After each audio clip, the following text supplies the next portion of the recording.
샬롬, 하나님의 은혜와 평강이 모든 그루터기 여러분들과 함께 하시기를 기원합니다.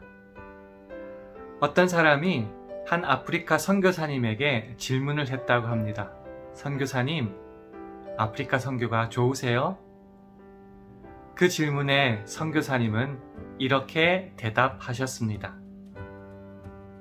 아닙니다. 내 아내와 아이들은 더러운 곳을 좋아하지 않습니다. 우리는 세련되고 깨끗한 감각을 가지고 살아왔습니다. 그리고 무식하고 더러우며 잔인한 사람들과 상종하고 싶지 않습니다. 그러나 하고 싶지 않다고 해서 그리스도를 위해 못할 일이 있겠습니까?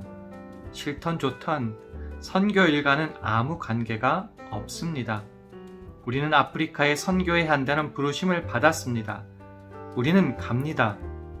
그리스도의 사랑이 우리를 강권하시기 때문입니다. 이번 과를 통하여서 하나님의 부르심에 응답할 수 있는 우리 모두가 되기를 원합니다. 뿐만 아니라 선교지와 선교사님을 위해서 중보 기도할 수 있도록 결심하고 실천할 수 있는 우리 모두가 되기를 주님의 이름으로 축원합니다. 오늘 함께 나눌 본문 말씀은 사도행전 19장 8절에서 20절 말씀입니다. 이 화면을 보시고 함께 읽도록 하겠습니다. 바울이 회당에 들어가 석 달 동안을 담대히 하나님 나라에 대하여 강론하며 권면하되 어떤 사람들은 마음이 굳어 순종치 않고 무리 앞에서 이 돌을 비방하거늘 바울이 그들을 떠나 제자들을 따로 세우고 두란노 서원에서 날마다 강론하여 이같이 2해 동안을 하매 아시아에 사는 자는 유대인이나 헬라인이나 다 주의 말씀을 듣더라. 하나님이 바울의 손으로 희한한 능을 행하게 하십니다. 심지어 사람들이 바울의 몸에서 손수건이나 앞치마를 가져다가 병든 사람에게 얹으면 그 병이 떠나고 악기도 나가더라. 이에 돌아다니며 마술하는 어떤 유대인들이 시험적으로 악기 들린 자들에게 대하여 주 예수의 이름을 불러 말하되 내가 바울의 전파하는 예수를 빙자하여 너희를 명하노라 하더라. 유대의 한 제사장 스게와의 7 아들도 이 일을 행하더니 악기가 대답하여 가로되 예수도 내가 알고 바울도 내가 알거니와 너희는 누구냐 하며 악기 들린 사람이 그 2 사람에게 뛰어올라 억제하여 이기니 저희가 상하여 벗은 몸으로 그 집에서 도망하는지라. 에베소에 거하는 유대인과 헬라인들이 다 이 일을 알고 두려워하며 주 예수의 이름을 높이고 믿은 사람들이 많이 와서 자복하여 행한 일을 고하며 또 마술을 행하던 많은 사람이 그 책을 모아 가지고 와서 모든 사람 앞에서 불사르니 그 책값을 계산한 즉 은 5만이나 되더라. 함께 읽습니다. 이와 같이 주의 말씀이 힘이 있어 흥왕하여 세력을 얻으니라. 아멘. 공부를 시작하기에 앞서 다음 질문에 답하는 시간 가지겠습니다. 당신은 우리 교회가 후원하는 국내의 선교지와 선교사님의 이름을 얼마나 알고 있습니까?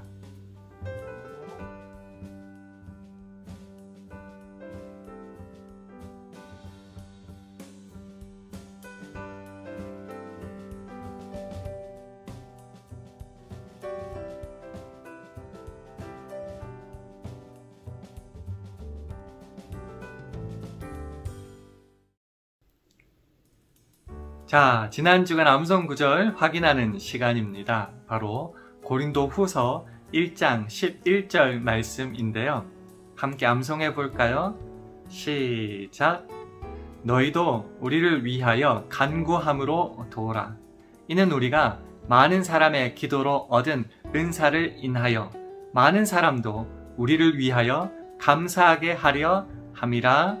아멘. 잘하셨습니다. 이번 주간 암송 구절은 사도행전 19장 10절 말씀인데요. 이 화면을 보시고 함께 읽도록 하겠습니다. 시작! 이같이 2해 동안을 하매 아시아에 사는 자는 유대인이나 헬라인이나 다 주의 말씀을 듣더라. 아멘. 이제 본격적으로 본문을 공부하는 시간 가지겠습니다. 오늘 우리가 읽은 본문은 에베소에서의 바울의 선교 사역을 보여주고 있는데요. 특별히 9절과 10절 말씀을 통하여서 바울이 선교지에서 겪은 첫 번째 어려움은 무엇이었는지, 그리고 그것을 어떻게 극복했는지 알아보도록 하겠습니다. 9절과 10절 말씀 함께 읽겠습니다. 어떤 사람들은 마음이 굳어 순종치 않고 무리 앞에서 이 도를 비방하거늘 바울이 그들을 떠나 제자들을 따로 세우고 두란노 서원에서 날마다 강론하여 이같이 2해 동안을 하매 아시아에 사는 자는 유대인이나 헬라인이나 다 주의 말씀을 듣더라. 아멘.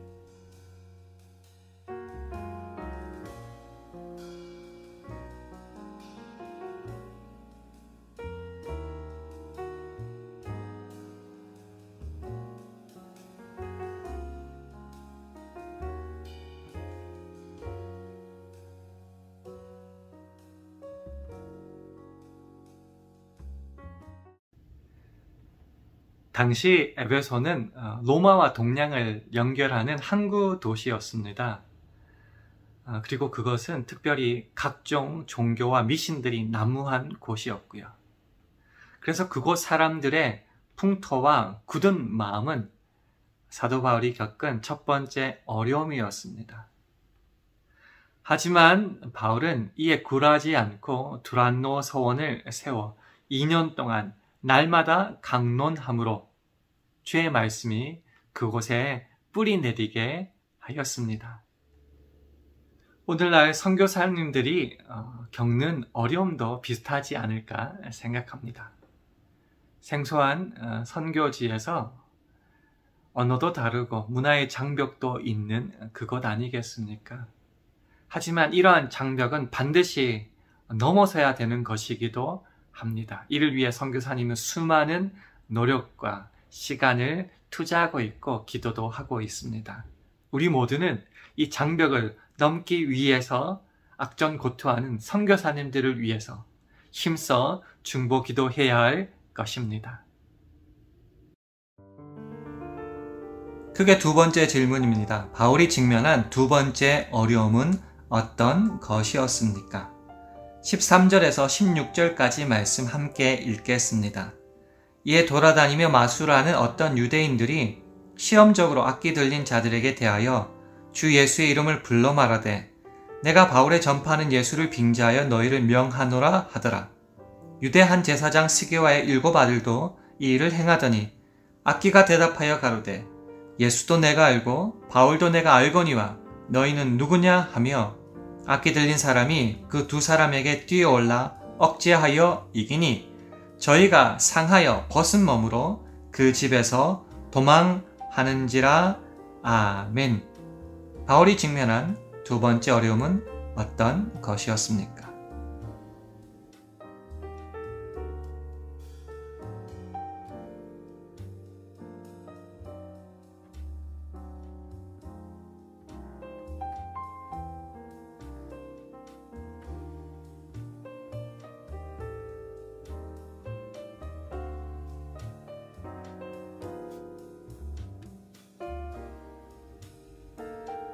다음 질문입니다. 본문 11절과 12절을 읽은 후에 바울이 그 어려움을 어떻게 극복할 수 있었는지 찾아보겠습니다. 먼저 말씀 함께 읽겠습니다. 시작! 하나님이 바울의 손으로 희한한 능을 행하게 하시니 심지어 사람들이 바울의 몸에서 손수건이나 앞치마를 가져다가 병든 사람에게 얹으면 그 병이 떠나고 악기도 나가더라. 아멘.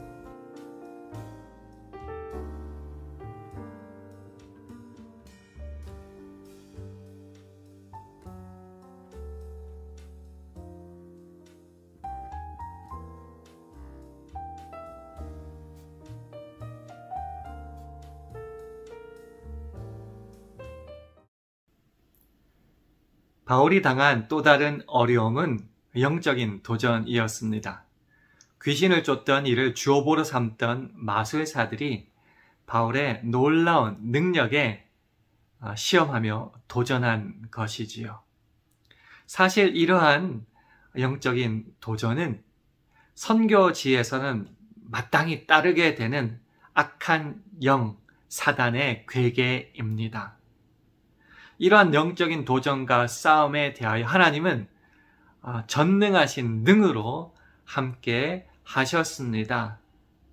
이 놀라운 하나님의 은혜와 경이로운 능이 사도 바울에게 임하였을 때에 바울은 담대할 수 있었고 결국은 복음이 그 지역에 뿌리 깊게 자리 잡게 되는 원동력이 되었습니다. 지금도 수많은 선교사님들이 현지에서 이러한 영적인 도전에 직면하고 있습니다.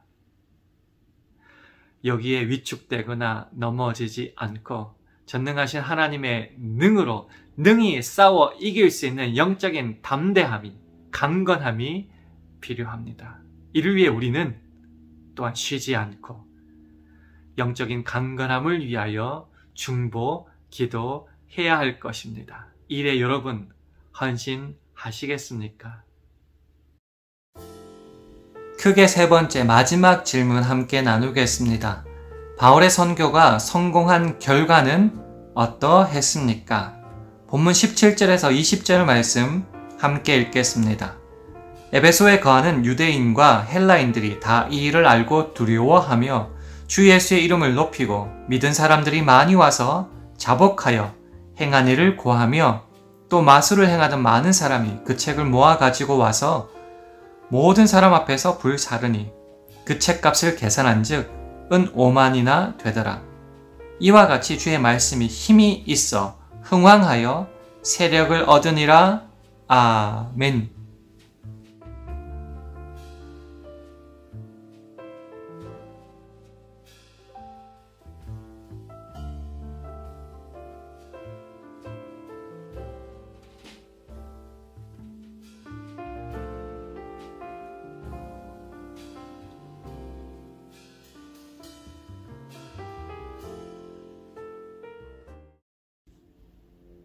여러 가지 어려움과 영적인 싸움에서 승리한 바울의 선교는 놀라운 결실을 맺게 되었습니다. 주의 말씀이 힘이 있어 흥왕하여 세력을 얻게 되니 회개의 역사, 즉 자복하여 행한 일을 고하며 악한 행실에서 돌이키는 역사, 즉 마술을 행하던 많은 사람이 그 책을 모아 가지고 와서 모든 사람 앞에서 불사르는 그런 역사가 일어나게 되었습니다. 이러한 놀라운 일들은 우리 샬롬교회가 후원하는 여러 선교지에서도 나타나기를 원합니다.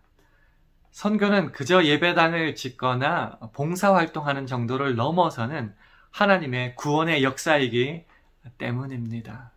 그래서 선교지에는 회개와 행실을 변화시키는 변화, 즉 삶의 본질과 모습이 변화되는 역사가 일어나야 할 것입니다.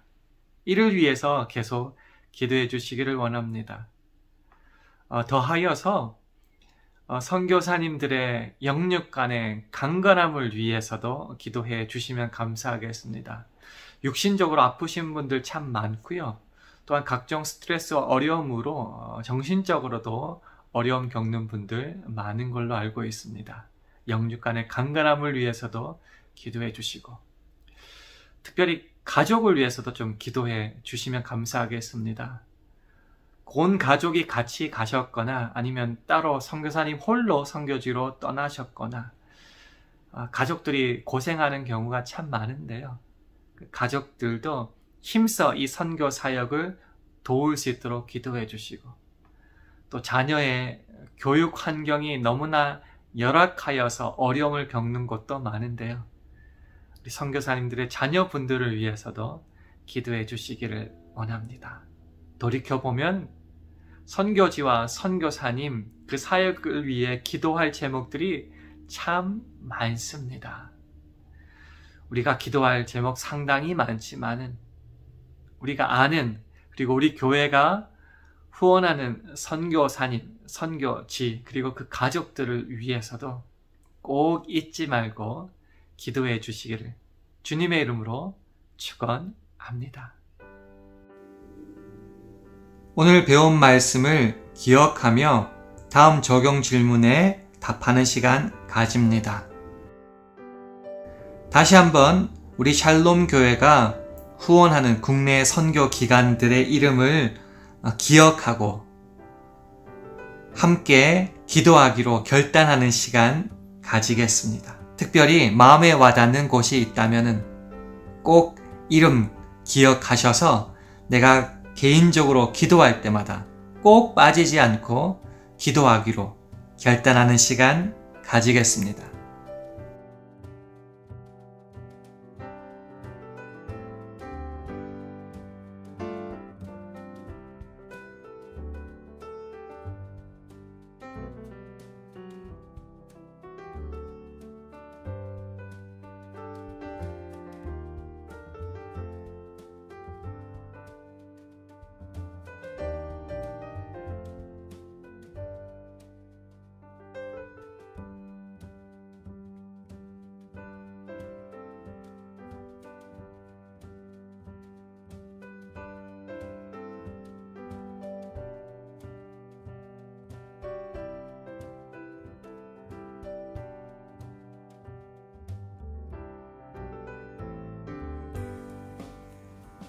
이 시간 합심하여 기도하는 시간 가지겠습니다. 주님, 우리 샬롬교회가 후원하는 모든 선교지와 선교사님들에게 하나님의 크신 능력과 은혜로 함께하여 주시옵소서. 우리 합심하여 기도하겠습니다.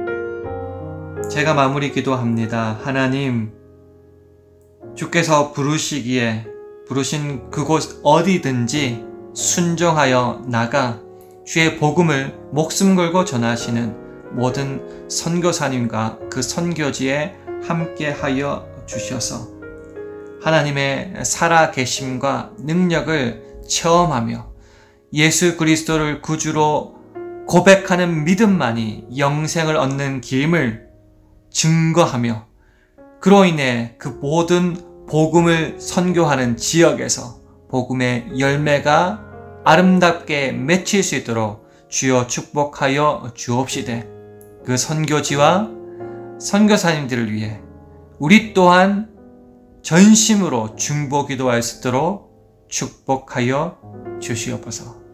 감사드리며 예수님 이름으로 기도합니다. 아멘. 제가 아는 유명한 선교 슬로건 중에 하나가 바로 Go or Send입니다. 가든지 보내든지 하라라는 말씀입니다. 사실 복음을 듣지 않고 어떻게 믿을 수 있겠습니까? 그래서 선교사님이 꼭 필요하고 중요합니다. 내가 때로 갈 수 없는 상황이라면 그 선교지와 선교사님을 위해서 후원하고 기도할 수는 있지 않겠습니까? 이번 한 주간 선교의 중요성을 다시 한번 확인하며 특별히 중보 기도하며 어떤 형태로든지 후원하기로 결단할 수 있는 저와 여러분 되기를 주님의 이름으로 축원합니다. 이번 한 주간도 여러분 모두 주님 안에서 건강하시고 평안하시고요. 또 그렇게 서로 간이 되기를 기원하면서 샬롬으로 인사하며 이 시간 마치도록 하겠습니다. 함께 인사하실까요? 샬롬.